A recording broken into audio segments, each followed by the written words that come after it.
Abusuya, your mom now papa, I by Grace TV GH. So they were doing Kumasi High Court. Now, said you didn't know. I think Pimi don't need to do me, sir, and I was saying, see Kumasi. Yes, and we see in and say, Ababa Bia, friends, Majua. Now, or to Kumasi Adu. This is said, yeah, let's say, openly be as a brand TV or your post, police inspector, friends, inspector, mercy. About 2 beds of no post, so 80 feet. At as fast as ya, and I'm saying, my team, getting back, little money, seminal, every D, a Ghana, yeah, you can't know yes, and I tell you about told, a bank. I was so about court in feeling, which that day so. I find that big paper courts, not court at as a news. What you are saying, say, what would the courts, but yeah, it was a Hobacasa. Now you walk over to my saying, it's all kind of home, you put to the court, yeah, I can be at your was here to us. Question Mubusano HSA. Kisa ene ye back of court no the esi pen na ene the other to aso na mo pefo mu zanse de ntia mamubusa sanse ibu ha na asem no ene nkwa na wo ba court ana bia ene nkwa na wutie asem no ntina ma me start akire nanso ka court yi de enka yakọ ho a be se mfie minu ne kakra ko mfie miense ena takum ya oye owudifo ekum wo faase maadwa Isu se oye isu se wodi ewu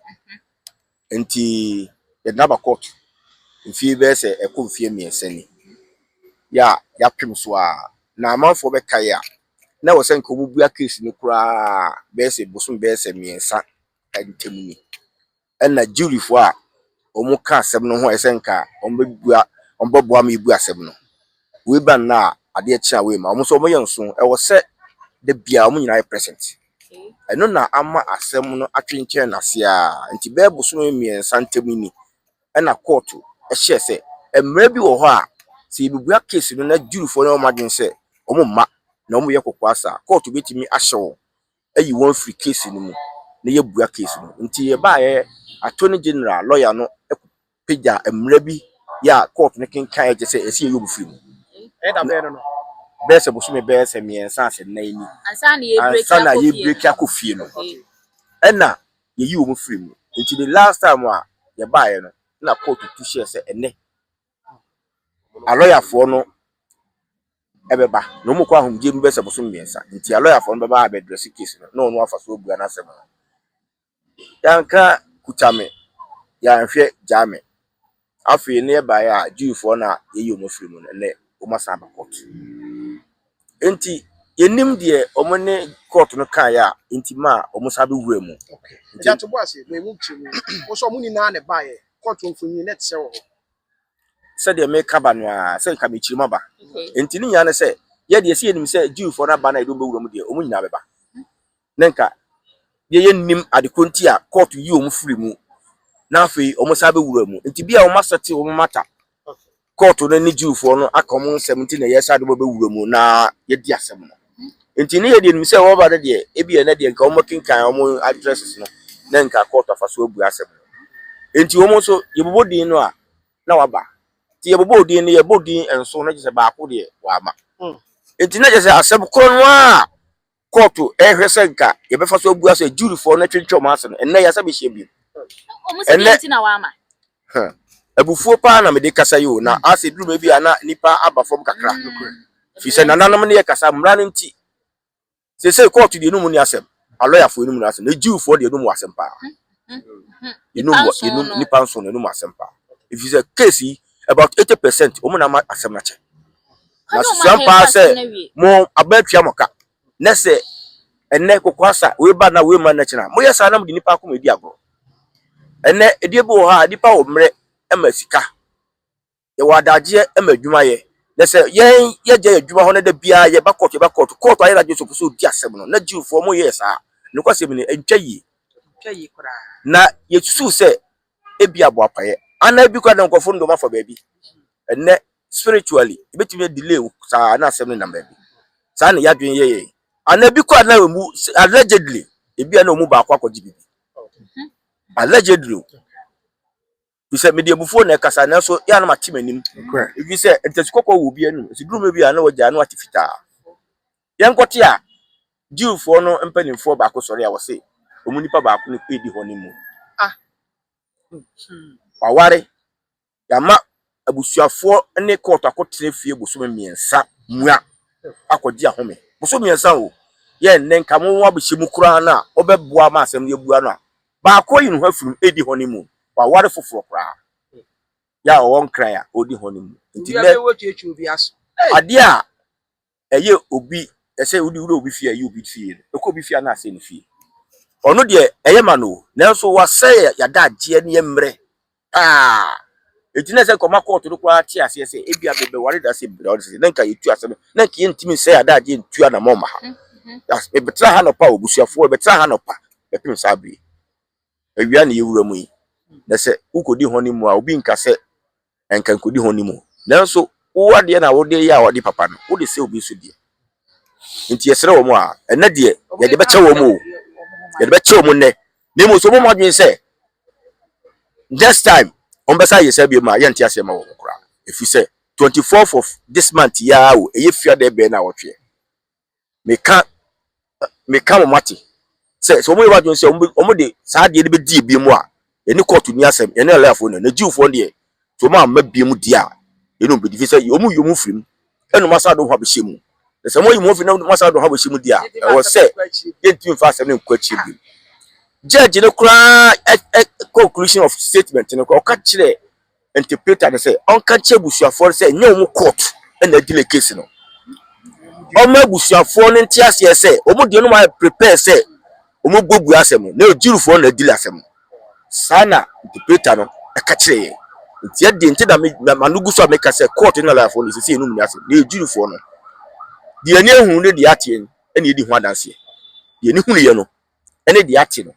edi ho adanse nti caution na me de ma wo sisi a omomodi ana muntu anamo na 24th yehu omu na de omu pese omu de asem ne fa bia ye hwe se susai ni ye hwe 24th ro to ya ye be hwe di susai e de board ho e be fa papa ne otemuafo no ka se asem no yetu ahyeda no o ka se asem no ka se o ma bre wo so ye nyina ya bre wo so e ma lawyer ba ko sori ka se ye mre lawyer be ya se ohun ni se de ntia ma judge no e ka sa no already no na waka se asem no mbe se omu wie asem no na esi kura fi se omu kura no o ma bre wasem no ache judge na num asem o enna takum lawyer sorry ye e ka se ye de emre so na so enya onu a se nya madwa na ko fa we ba ye na yen yasa ya da je betra e bi ko ohia ya bonte kra ko bubu ye na so betra enam mbra ni tini ayidi na asema ba se ni atra ho ko mfie miensa judge mua ese obukro ma bro mo so bu asefra o ja ho se o mre enya onu a takum lawyer ene se o mo de o mre e ka o mo nko na nka asem no kra na nka ye namu saa bia 5 years na so se na nanom tiase onyankopon wo hoidie enne ne kire ya asem ni bebua nti eja wo hwe judge nani mu na ne buafu ne kasa yiri mu no waya de ono kra no se nye se emra ne duru bebi a obohu se na o makotu lawyer bi begina court a no akotu takum versus bia the public infie be se dua se twa mu na asem se ne di no na omo de twitwa de omo ho a enka se obi ko ogu awie dada okay na so duru bebi a de ni abre na mo duru bebi o pese ogina ekwan no so se de be ya obi nko ya appeal no onko ye bibia enko say asenie no ntina ma ese watwetwe na so nkeka no nko no na nka asem no ye yefu okra if you say ono so yo ba nti eja try for inside ho and expected to see omo friend ko gine ma na so o ma friend kwa Ojina court. Obejina dakem. Omtutu na no kakra. There be. Nipa na omubejina ha me atoto na no aka nsem. Antoto ano kwa de so matoto awie dada. Okay. Aka se jirufo no be address case no. Nsem a ohun fa court. Ene de omote ye no. Na lawyer fo no mienu so abegina de omo ehunu kai na basa jirufo no ka mu de wi a. Osi bia asema meti ye nti bia egua no fo. Ana bia ti se woko ahemfie. Na no makasa odifo. Asema meti nti we se no. Na sanda judge na nkasa de ne de aba enti abi pisu ndi ya na sa no o se procedure ne de e kwa asa de ohun fa ye no se bi anipa nso no nyina abeka se udifo a na odifo ana se num kura ka se udifo na nsia ka se udifo ba ko so udi bem kura na still a no udifo enti ya na o mu begin e be gya ho address case no na lawyer for so de so hunu kan no na bi a won so abeka modi ansa na pie mu na nkasa e na sa ba enu ti na ma ya na bibia adwufo no ba ko ama na asem na aka mu na enne no obejina mu ani su no te say because my yeti asese first no ba aya na siwe na say se de papa de su de ba de yanwene ho ni su de ba de yanwene ho kwa there be ontime sire ene lawyer ne kan se na wo sire oba na se won se max se na ni enti osire kwa na me no smash me hwe nanim o because me hwe nanim a abufuo no be do so enti me ba me hwe nanim so what say kura me hwe kura okay ebra lawyer no ye eno de ebra lawyer ne kan asem no kan say oh ye de ye mra asem no na wo sire o sinitas na wo sire wa adaka nim okay okay Aja 2 years 6 months down memory lane and say aboso me be say do watwe to say bro cry aboso me be say aduasa echnie madua ewachi abusua no ositena mu ne basitena mu de na asesa ka bi kakra che na amafo bisa say si akra madua ko yakwada keto na sitena mu te say ne mu nsem bebre hu say de bia mo ka akwala no ho asem ya me ka say o de yemu case ni wie when we get to the bridge we will know how to cross eno ho asem ho me pese ebu asem wie ye wie a minim de court be minim de court be ka afa akwala no if you say me ko gina court ho be say fie be mirim yense ni me ntie say ye bie sukura say na adwa no oba. Oh, okay. In Pie Court ho. Me security ba ko a e wo ho na me bie su kakra bi a che no. Nti me hwe the judgment na be ba no. E na be ba hu asem me kafa judgment. If you say enka anye ye kura no, e wo say court no ana so ya lawyer for e ka asem bi fa say ma adwa no kura no a police ni no ku no kura na oba. Kura keto a ya nke bi a msusu se bi anka yemfa asem no kura kwala na asem no wura court asem ni mu. Also kwa asem ni nyina bedu sa breni yemfa ngura mu na nam se yempese contempt betu binti ena mempese me ka court asema na mu ebuawi a na se court no amfa akwala na asem me wuram bie mu dia yinim de beka aja beka de Debbie penny dear okasa bebrum nti baby am say when we get to the bridge you will know how to cross. Baby I was asem no me kapa me brofo ba ko a me pepa no ya me pese contempt be chime enti you study me a baby me say me wasem na so ji wi ansa ya before ya jamamra ni amane di nim se do baby ko bitimi wu na obeso ogu da ya be kansem akwan ya madwo afa so ye wu ya enye ne nkrabie wu ebesi ne ebi obeso abusua da ya kura afa se ne ase ne ekọ ana bibi a opeso ka adi chairman say na business oh se mom de won say edru me bi a ya na me kasa ni passe me kasa bebre bet me de madwo wu ye me hunu kura na me hunu be mpre nan me hunu be mpre nan bet be se bosum be enumni ko be 4 or 5 months na me hunu na me hunu bi na ya na hunu ade na wo ye ka buchi we de me pamocho me siremo a haye kwa ho if you say madwo wu ye no ye na ma bebre ya ye mistake pa mistake ye ne say nema bi a na ye pese ye bia de tudwa e ma omusan akiri e kantai enti ma madwa aye mre enti bebe me hu de madwa biara ne segulechi ni akire no enti asase no nanke ye no kokwa mu dia nanke bia ososidi nanso omuso kantai enti ma onu se duru me bia na kasa no aba fam kakra enti ebesere eno de mama no nkofo se obibi ya enye public enti misremo next time bia mo ba no de on fan chef fam kakra right enti na ye be ko e last way dan ka be ka check ana for de meka ne se yesere omo a asem yenya chidie sebi mpreduasa anka odan a wo se kwa na tene ni mo se ka odan de a sebi mpreduasa ye kioso kura na be ubu a wo se woni bebre pa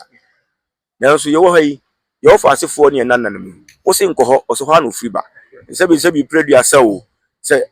kum no se yade a oba bi atwem pra na ogyan na yetutu a nke ye mama ye ne ye anka mu nyasa if you say ne virgin pa no anya simple so bi nya virgin awale na so ye nananu mi okofa we nu agyae kopim se obi nya papa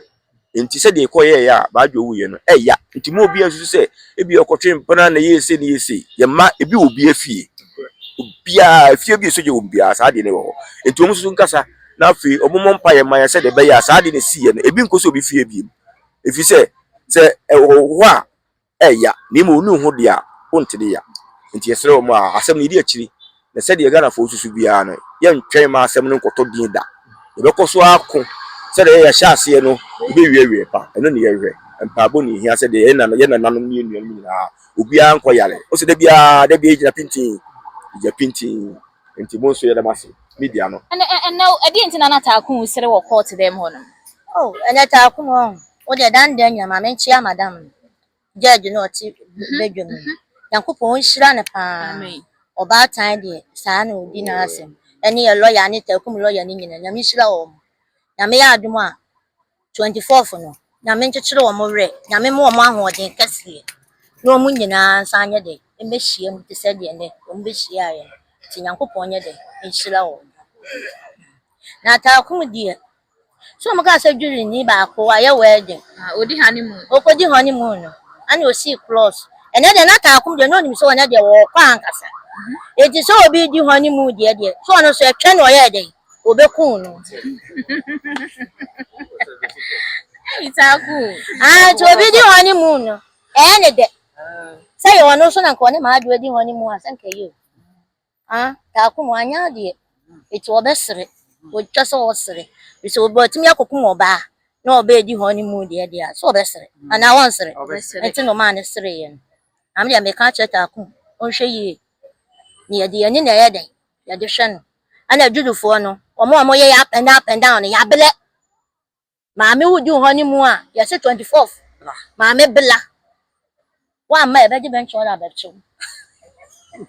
Anti the one man your bam. oyo ba be fia ye ba be chu fi so na wudi le ye mu delay ye mo ha ye on se na mama judge na kula akasa judge say ya bre the same kama baby me bien shop na kamtia no nko bi beto 1 toto amami an kama enye sika eso ma betina de bia na me ko na me ba ade ma me no mla me de me kasa chen Takum so me kan so ma chelo Takum e ma ne nya wo de se wakum ye de hye da na wo ho wo be fa ho adi wo fa ho ni wa asase so ye te so da na ye de nyina ne ye pade bi ehu se ye hwe se ye civilian ye koya de bi wa abonten a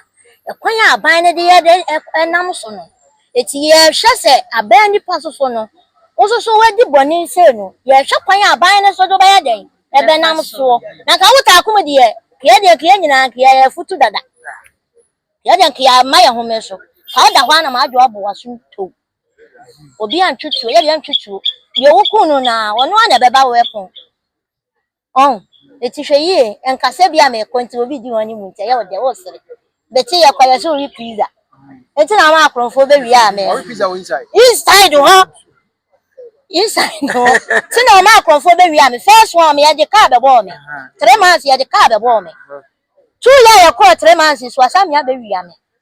Why na me abi? Takum am ya be wi a me Ese de wontimi kasa Takum na. Takum o ko to pizza re Takum wa he akronfo we ye wudini na me ana dan dan nyina me suma no so me ye ni bebrebe nyina na me esaye me ya na me se suma no se panimu pa watimi akọ police and the 16 years enya inspector mu a samre ko kuma adwan ka ye chief inspector they say wo yire na o ma o ye o mo de they say wa ye wudi sem eni jimi sem ne nkwase asem wo hye wa ye di utunu mu nya ye o da na asa ye di utunu ntina ne so ate na ntina ne so ate Ande se modura dance bi. Adanse wo ene ma bubu saye adanse wo de wo de papa no na mo ene wo enfama kwa ba oba hwefo ti Takum papa na dem hu no wo ba mo ba ko de papa ni adanse wo o de se gu na chi se de okoji communion we papa Ai, Papa, that phone there, Nini will be can say a cassie a car, you need a beck and a die, baby, was some. Then a moon said somewhere, you do that. Then a moon said, yes, you do for your city. You may yet. I'm running at me. I do for them. And you do man, I may. I do for a bit more. A Jumasun, I may. On I saw also the dominate Eba, and saw Thomas on a cassa. I know I crawl for the club. Name so my acron for. Ọmọ kan mo ti mi ba mo ọmọ ya me bo mo din ba mi mo mo din ọmọ ti mi din ye yi ọmọ mo ti mi ba ka ko information ko an ọmọ de ba no odem wa de bia mba wo su ma adwa ọmọ no dem na no osu frɛ ma adwa o ko dwale ma adwa o da ma adwa ye me na aduane ma adwa na se no wonu ne ho se ma adwa so na this information ma ma adwa so hante no aya mo ni ba bia mi nyam information fo Adwa samai comment. o hata kum pa o hata kum asida bibia ni amom ya fast na ma ya wofa so kama adwa tru mu dika bi donyame obesam me donyame obesam adwa ya ne tan oh yani ya bibia ya so fo de nyamo tetwentwen won na ase kakla na ya dan ya bagina fo me ya boso so bi efie de ya ntwe ma na sa e ma ne yi eti ye pe judgment ye pe bia ba ko sie ye nyina ye hu takum do ya me mobo e na wo sere hey be ma enka wusu ye yo up and down yes ye kwa up and down ye fra ma fe ye hu ye didi ye pe wo so ji so soma ne ya ko to pizza ne dia ye de abra oduane ne kwa ba wundi wate wo de ma adwa on eti wo de wa dem nyina e ko 2 years nyina ahye agu aya no ye mobo sa ye minua be ma wa hwe police ni e te se wanya de wo ye mbusia ni kura na kama kofa baabi ami ya poison kura ma ne wu dada e se wanya de ka kuma nya de last week I can check oh ya da media for na mo bani nyina Nyankopon shilam Nyankopon ya adom a mo obi a timpa no Nyankopon mo ye ho ban ade bi obi a hwehwe bia obi a nsanya dai enka na nyame ya adom a 24th no mo samla mo twetwe mo nua no mo bebere mla na judgment ndi aye dai aduru wo awi this month nyame ya adom a Friday be week anopa 9 o'clock mo nyina mo mla na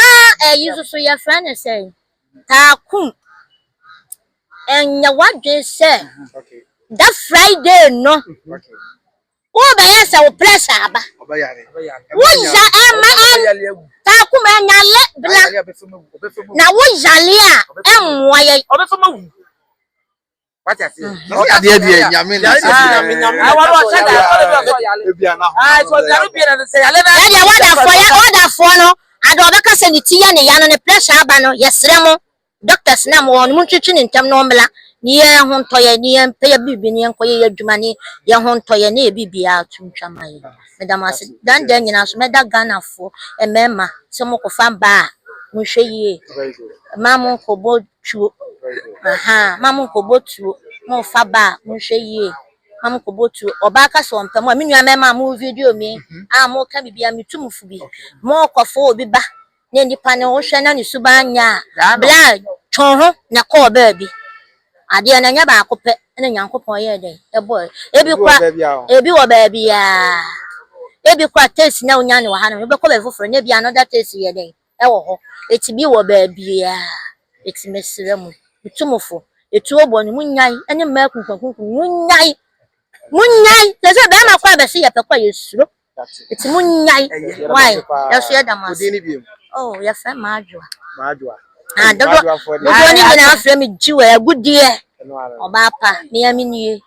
mi gina 24/7 Ebi abusuanti de course so e ne abusuanfo atwe nkoma ato mbo ase akyekye mu akyere nti we be se mpanyifo se wo nyina mo a na atente na ni adwuma sa atente na ni adwuma na bibia to twa na boa machina bi obi kura kodi bone sa obesuru e ba san so o man so bi be obia benya asomdie ne woto e de ayi na adwuma aboa masika mo man ni yeti na tu aye from awe ni radio so ni na be pem ha kai se ni me kubia daro na so yase ama di adobi and obi trading enterprise o kuma se South Interest Junction on pata papa and papa ni perfume papa bi am so en ko bia se kuma se South Interest Junction obi trading enterprise on number ni I was screen as into Sarah Fight left from and the Bianco and from Sans Mameka for Better Grace Financial Services at the amount Ghana for your America and the Canada and the Sermoa. Better Grace Financial Service, a financial a service group or more expert in financial services. So, here than a between Combo now, obeying our insurance company, papa the amount, financial company, papa the amount. Yeah, we are Mercedes Canada. Actually, but to Grace Rocket, now and what you so Better Grace Financial Services is a financial freedom for everyone within any community, every community. Because one by Grace TV, Yaman Macau, Baba.